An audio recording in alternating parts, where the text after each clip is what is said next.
نبی پاک صلی اللہ علیہ وسلم کیونکہ اللہ دے آخری نبی ہیں، آپ تو بعد تبلیغی سرگرمیاں لوگاں ہدایت آنے پاس سے بلانا، اسلام کی تبلیغ کرنا، اس صحابہ نے جھنڈا اٹھایا۔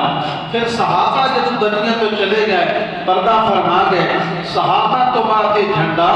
تابعین جنہ تابعین نے جنہ لوگوں نے حضرت صحابہ نے ویکھا ان تابعین آدن انہیں سرگرمیاں صحابہ نے نہیں پر مکہ مدینہ صرف اسلام پھیلایا ہے۔ صحابہ اکرام دنیا دے کونے کونے دے اندر گئے جتوں تک پہنچ سکتے تھا، ہر علاقے میں جا کے انہوں نے اسلام کی دعوت دیتی ہے، حضور دے نمائندے بن کے گئے۔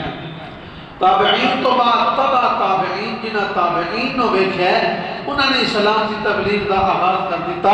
اور اس کو بعد تبع تابعین جب دنیا تو اٹھ گئے وصال فرما گئے، انہوں تو بعد اولیاء امت جڑے اللہ دے ولی انہوں نے اس یعنی دنیا تے اسلام کی تبلیغ کا یعنی کام شروع کیتا، دعوت دینی شروع کیتی۔ یعنی اس علاقے کے اندر ہندوستان کے اندر تاریخ اسلام کے اندر کوئی ملتا کہ کوئی نبی تشریف لے آیا ہوئے، یعنی اتنے ہندوستان کے اندر اسلام پھیلایا ہے بزرگان دین نے، اللہ نے ولیاں نے، تبع تابعین تو بعد اسلام کی تبلیغ کیتی اللہ نے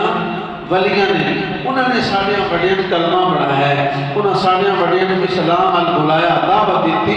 اتنے برے صغیر ہندوستان کے اندر